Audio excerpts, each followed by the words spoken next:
प्रिय विद्यार्थियों, सभी को नमस्कार। कैसे हैं आप सब? सबसे पहले मैं ज्ञान दीक्षा क्लासेस के डिजिटल मंच पर आप सभी का हार्दिक स्वागत अभिनंदन करता हूं। और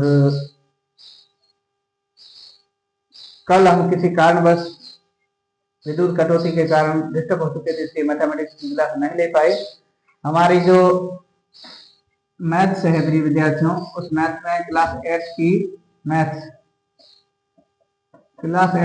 जो मैथ्स है, उस मैथ्स में टॉपिक चल रहा था प्रिय विद्यार्थियों, वो चल रहा था अध्याय फर्स्ट,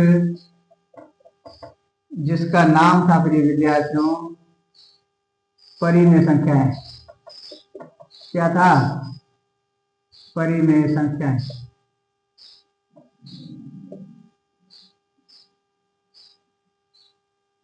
ठीक है, पहला अध्याय था जिसका नाम था परिमेय संख्याएं। अब परिमेय संख्याओं के अंतर्गत हमने बहुत कुछ पढ़ लिया था। उसके अलावा प्रश्नावली 1.1 को भी हमने पूरा किया, और अभी चल रही थी हमारी 1.2। 1.2 में से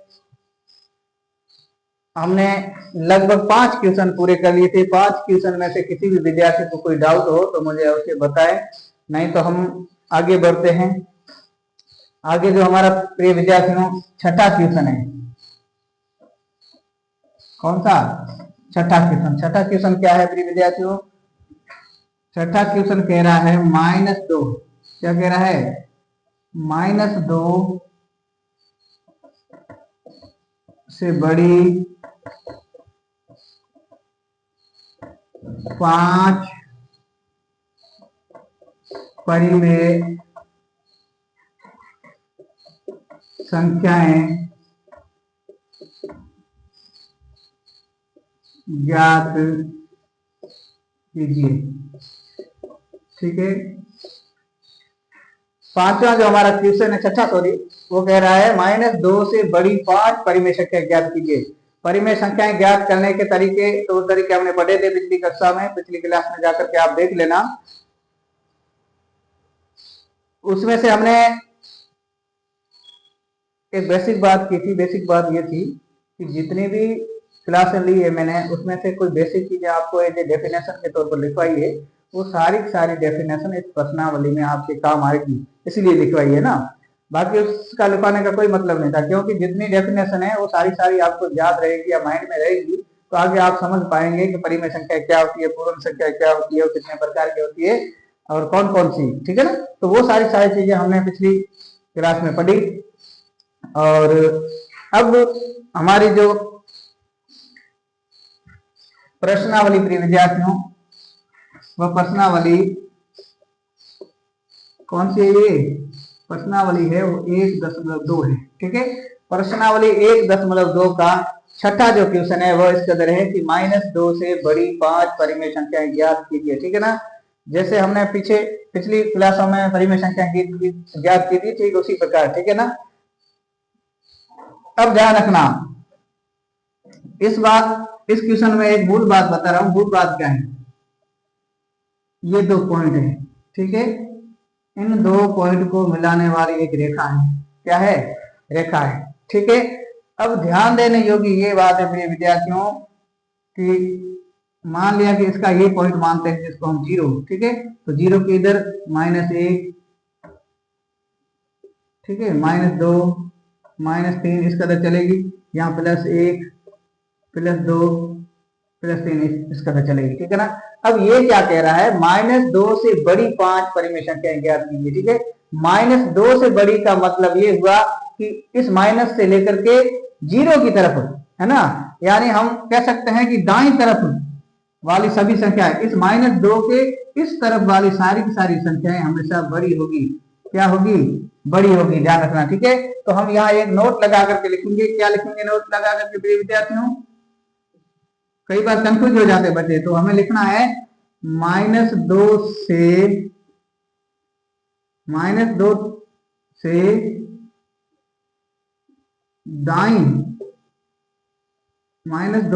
दाईं तरफ की सभी संख्याएं, क्या प्रिय विद्यार्थियों?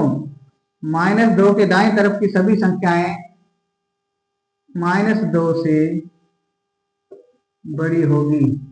ध्यान रखना, ये मूल बात है। -2 है, इस -2 के दायां तरफ जितनी भी संख्या है, ये बायां है लेफ्ट और वो राइट साइड दायां, ठीक है ना। तो -2 के दाहिने तरफ जितनी भी संख्या है वो सारी सारी -2 से क्या होगी, बड़ी होगी। तो हमें प्रश्न में कहा गया है कि -2 से बड़ी 5 परिमेय संख्याएं ज्ञात कीजिए। क्या कीजिए, 5 परिमेय संख्याएं ज्ञात कीजिए, ठीक है। तो सबसे पहले हम प्रिय विद्यार्थियों ज्ञात करने के लिए क्या करेंगे, देखते हैं। ये -2 है, इससे 5 बड़ी संख्या ज्ञात कीजिए। अब ध्यान देना,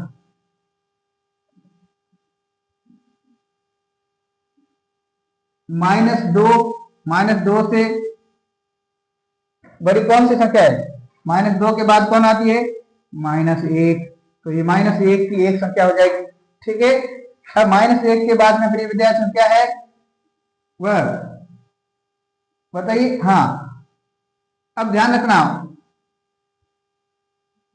3/2, 3/2 को हम करेंगे तो क्या होगा, 1.5, यानी 1.5 का मतलब हुआ 1.5, और 1.5 2 से कम है, ठीक है ना। हाँ, तो ये -3/2, -3/2 का मतलब हुआ -1.5, तो 1.5 है तो -2 से बड़ी है। अब ध्यान रखना, -1, -3/2, 0, क्या प्रिय विद्यार्थी, -1/2, यानी माइनस का आधा है, वो भी इससे क्या है, बड़ी है ना। हाँ, और 0 जो 1/4 भी लिख सकते थे, ऐसा नहीं कि 1/4 नहीं लिख सकते, इसका पाव है, वो माइनस का पाव भी इससे किससे, -2 से बड़ा है, ध्यान रखना, ठीक है ना। हाँ, जब भी माइनस की राशियां हो तो जीरो की तरफ वाली, यानी जीरो की तरफ यानी दाहिनी तरफ वाली सारी राशियां हैं वह हमेशा बड़ी होगी, ठीक है ना। -5 दे रखा है तो -5 से -1 हमेशा बड़ी होगी, ध्यान रखना। दाहिनी तरफ जैसे जैसे बढ़ेंगे तो राशियां बड़ी होती जाएगी, ध्यान रखना, ठीक है, माइनस में केवल, नहीं तो ये प्लस में चलेंगे, 1 से 5 हमेशा बड़ी रहेगी, लेकिन -5 से -1 हमेशा बड़ी रहेगी, ध्यान रखना। इस बात को आप नोट कर लेना। तो -1, -3/2 का मतलब 1.5, -1/2 का मतलब आधा, 0, ठीक है। और उसके अलावा प्लस का 1/2, 1, 2, 3, 4, 5, ठीक है। इसके अलावा भी कई सारी संख्याएं हो सकती है ना। आप -2 से बड़ी संख्या लिखनी थी, तो -2 से ये सारी इधर की संख्याएं जितनी है वो सारी -2 से बड़ी परिमेय संख्याएं हैं, ठीक है ना। 1/2, फिर 1/4 भी लिख सकते हो, उससे आगे भी आप बढ़ सकते हो। तो ये मैंने कहा कि जब भी किसी संख्या के बारे में दे रखा है, माइनस की दे रखी हो संख्या, और उससे बड़ी 5 परिमेय या 10 परिमेय संख्या पूछ ली जाए, तो -2 से ठीक दाहिनी तरफ की सारी संख्या है वह -2 से बड़ी होगी, ठीक है ना। हाँ, -2 की जगह -3 भी दे सकता था, तो -3 से दाहिनी तरफ की सारी संख्याएं हमेशा बड़ी रहेगी। कभी भी क्वेश्चन करना हो तो इस प्रकार का आरेख बनाए और इसमें नॉमिनेट करें, है ना, चिन्हित करें बिंदुओं को। बिंदुओं को चिन्हित करने के बाद आपका क्वेश्चन है वो गलत होने के चांस बिल्कुल कम रहेंगे, ध्यान रखना, ठीक है। अब ध्यान देना, यहां तक कोई दिक्कत, तो 1, 2, 3, 4 और ये 5, ये हमारा आंसर हो जाएगा विद्यार्थी, क्या हो जाएगा, आंसर। प्रश्न था -2 से बड़ी 5 परिमेय संख्याएं जीत लीजिए, -2 से बड़ी 5 परिमेय, तो -2 के बाद में -1, -3/2 या 1.5, माइनस आधा यानी 1/2, 0 और 1/2 प्लस का, ठीक है ना। अब ध्यान देना, जब भी परिमेय संख्याओं की हमने परिभाषा लिखी थी उसमें क्या कहा था, वे संख्याएं जिनको भिन्न के रूप में हम लिख सकते हैं वे सारी परिमेय संख्याएं कहलाती है। वह परिमेय संख्या है धनात्मक हो सकती है, ऋणात्मक हो सकती है, और उसका मान 0 भी हो सकता है, ठीक है ना। तो ये 0, माइनस वाली और प्लस वाली तीनों संख्याएं क्या कहलाएगी, परिमेय संख्याएं, ठीक है। यहां तक किसी को डाउट नहीं, डाउट है। अब आगे देखेंगे प्रिय विद्यार्थियों, छठा क्वेश्चन हमने पूरा कर लिया, और अब 7वां क्वेश्चन क्या है उस पर हम चर्चा करेंगे।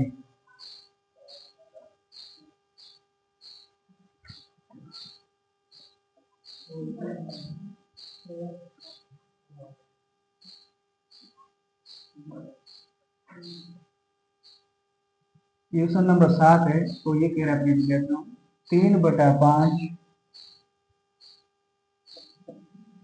और 3/5 और 3/4 के बीच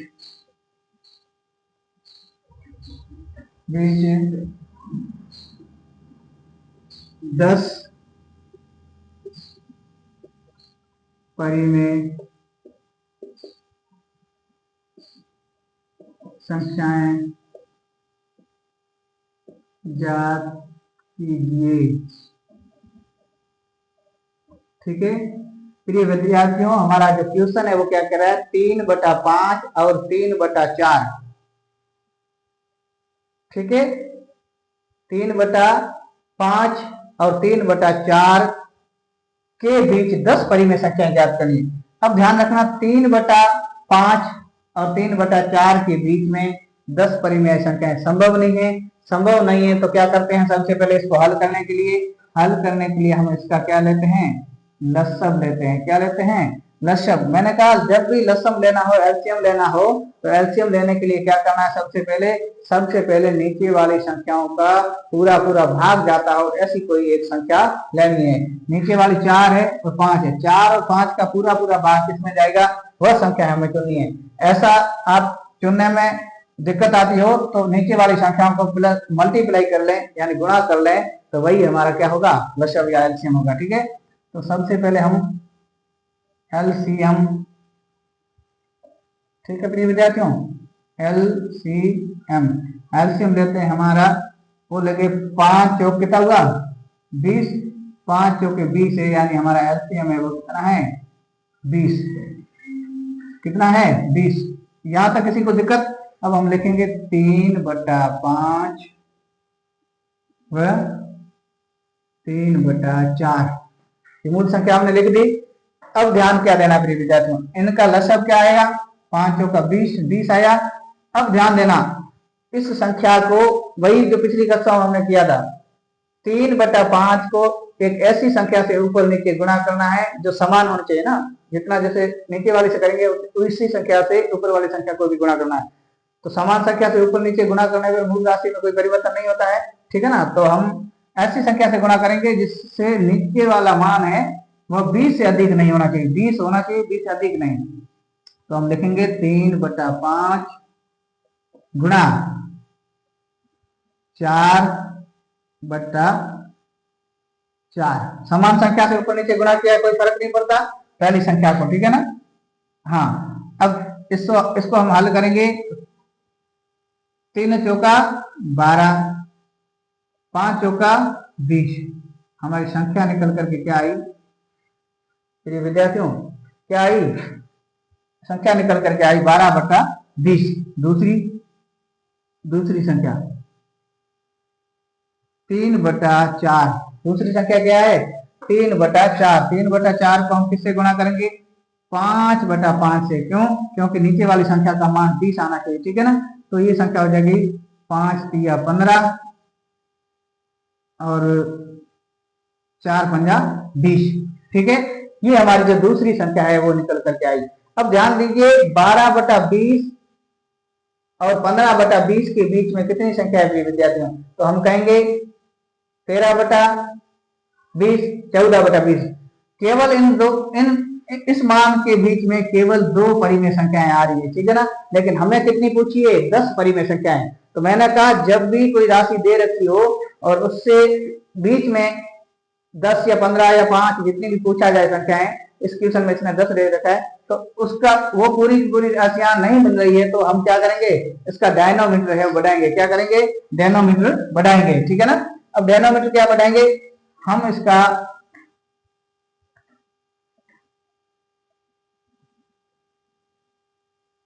डायनोमीटर या पैमाना बढ़ाने पर, पैमाना बढ़ाने पर, ठीक है। अब पैमाना क्या करेंगे, हम पैमाना इसका करेंगे 100। क्या करेंगे प्रिय विद्यार्थियों, 100 मान के चलते हैं ना, पैमाना बढ़ाने पर पैमाना कितना करेंगे 100। यहां तक कोई डाउट?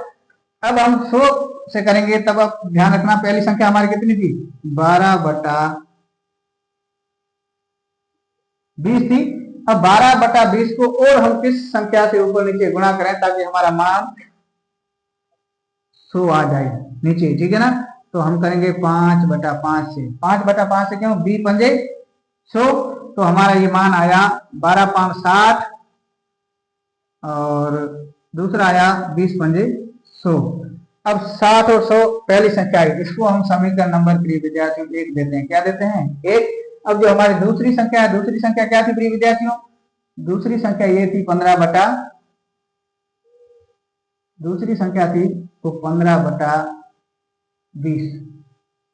ठीक है, इसको हम नीचे वाली कैसी संख्या से गुणा करेंगे, ऊपर नीचे समान से, जिसका मान है नीचे यानी हर का मान है वो 100 से अधिक नहीं होना चाहिए, क्योंकि हमने स्केल 100 माना है, ठीक है ना, डेनोमीटर 100 माना है। तो हम करेंगे 5/5, तो 15/5 कितना हो जाएगा, ऊपर 75, नीचे कितना आ जाएगा 100, 75/100। ये हमारा जो मान आया, ये मान है समीकरण नंबर 2।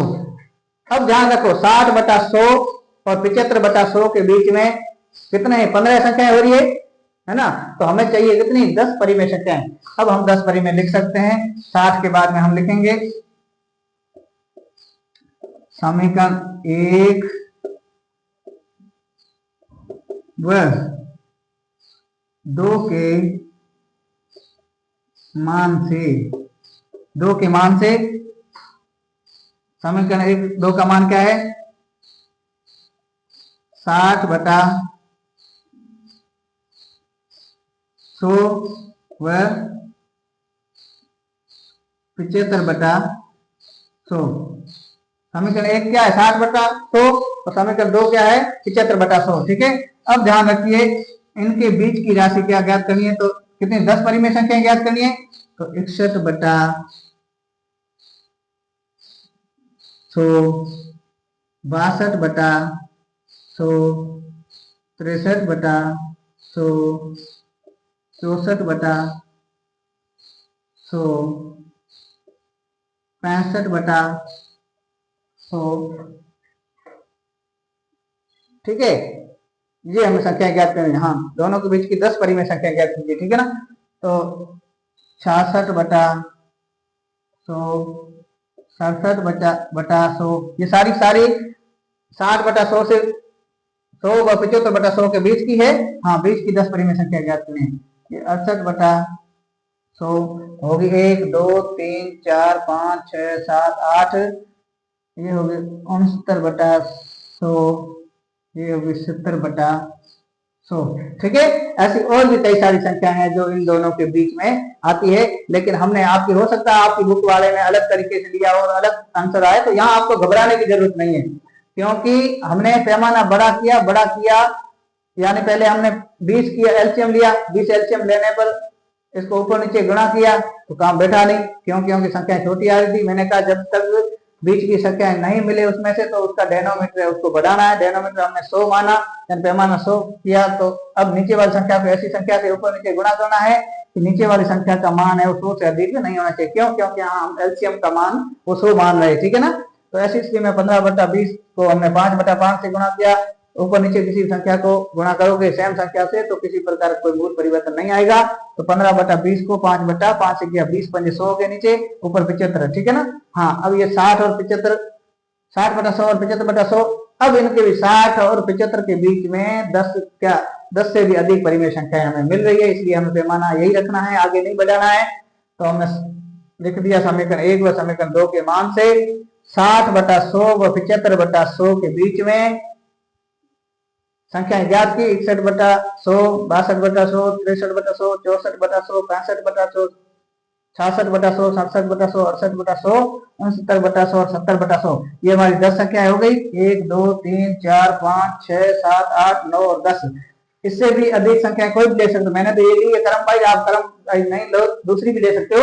आपको रखना ये है कि 3/5 और 3/4 के बीच 10 परिमेय संख्या ज्ञात करनी है। तो इसलिए आप लिखोगे नीचे, क्या लिखोगे, अतः 3/5 और 4/4 3/4 के बीच में निम्नलिखित संख्याएं, निम्नलिखित 10 परिमेय संख्याएं हैं। ठीक है, ये आपका आंसर हो जाएगा। अब ध्यान देना, जब भी मैथमेटिक्स हम पढ़ते हैं तो मैथमेटिक्स में जितनी भी बैक में पढ़ी है वो सारी चीजें आपको साथ में लेकर के चलनी है। आप पीछे छोड़ते जाएंगे या भूलते जाएंगे तो आपका आगे बहुत मामला टेढ़ा होगा, है ना। इसलिए उसके बाद में आपकी बुक्स में दे रखा है हमने क्या चर्चा की है ना, वो हमने क्या चर्चा की इंपोर्टेंट बिंदु है, पहले महत्वपूर्ण बिंदु लिखा हुआ होता था, अब क्या चर्चा की पीछे वो सारी डिटेल आप किताब से पढ़ें। एनसीईआरटी बुक्स जितनी भी दे रखी है अच्छे तरीके से आपको दे रखी है। जो क्वेश्चन समझ में नहीं आया तो हम व्हाइट बोर्ड पर समझेंगे, लेकिन इनके जो फैक्ट है, तथ्य है, सिद्धांत है, मैं लिखवा भी रहा हूँ। उसके अलावा आपकी बुक्स में भी पीछे एक बॉक्स बना करके दिया है, उसको भी आप साथ साथ पढ़ें ताकि आपकी जो मैथ्स है बिल्कुल आपको आसान या सरल लगे, है ना। तो यहाँ तक किसी को कोई डाउट? मैथ्स में हम पढ़ रहे थे कक्षा 8 की गणित, और गणित में अध्याय पहला परिमेय संख्याएं, उसकी प्रश्नावली 1.1 को हमने पूरा कर लिया था हर एक क्वेश्चन को। फिर प्रश्नावली 1.2 थी, उसके हमने 5 क्वेश्चन पिछली क्लास में पूरे किए थे। 2 क्वेश्चन बचे हुए थे, छठा और सातवां आज की क्लास में हमने पूरा किया। इसी के साथ आज की ये जो प्रश्नावली हमारी 1.2, ठीक है, ये पूरी हुई, यानी परिमेय संख्याओं वाला जो हमारा अध्याय था वह आज इस क्वेश्चन के साथ में पूरा हो गया है। इस परिमेय संख्या में किसी भी विद्यार्थी को कोई डाउट हो, कहीं समझ में नहीं आए तो आप मुझे पूछ सकते हैं। मैंने हर एक क्वेश्चन को बारीकी से समझाने का प्रयास किया है। फिर भी कहीं कमी रह गई तो आप कमेंट बॉक्स में कमेंट करके मुझे बताएं कि सर ये चीजें मुझे समझ में नहीं आई, तो मैं दोबारा समझाऊंगा। मैंने पहले भी कहा मेरा पढ़ाना तब सार्थक है जब आपको पढ़ाई हुई चीजें समझ में आए। ठीक है, हम कोशिश करेंगे बेहतरीन ढंग से पढ़ाने की। फिर भी कहीं दिक्कत है तो आप कमेंट बॉक्स में जरूर कीजिए, आप सादर आमंत्रित है कमेंट बॉक्स में। और नहीं तो आज की क्लास में हमने ये प्रश्नावली या परिमेय संख्याएं वाला जो अध्याय था फर्स्ट, ये अध्याय हमारा पूरा हो चुका है। अब नेक्स्ट हम जब भी क्लास लेंगे, नेक्स्ट क्लास में हम पढ़ेंगे अगला अध्याय। अगले अध्याय का नाम है प्रिय विद्यार्थियों, वह है एक चर वाले रैखिक समीकरण। क्या है? एक चर वाले रैखिक समीकरण। अब अगले अध्याय में हम रैखिक समीकरण के बारे में चर्चा करेंगे। रैखिक समीकरण क्या होता है, रैखिक समीकरण को कैसे हल करता है, चर और अचर राशियां दो दे रखी होगी, यानी एक राशि जो x में दे रखी होगी और दूसरा होगा नंबर्स होगा, ठीक है ना। इनमें से हमें x का मान या y का मान या जो भी दे रखा है उसका मान ज्ञात करेंगे। ये सारी डिटेल से चर्चा हम अगली क्लास में करेंगे। आज के लिए बस इतना ही, धन्यवाद।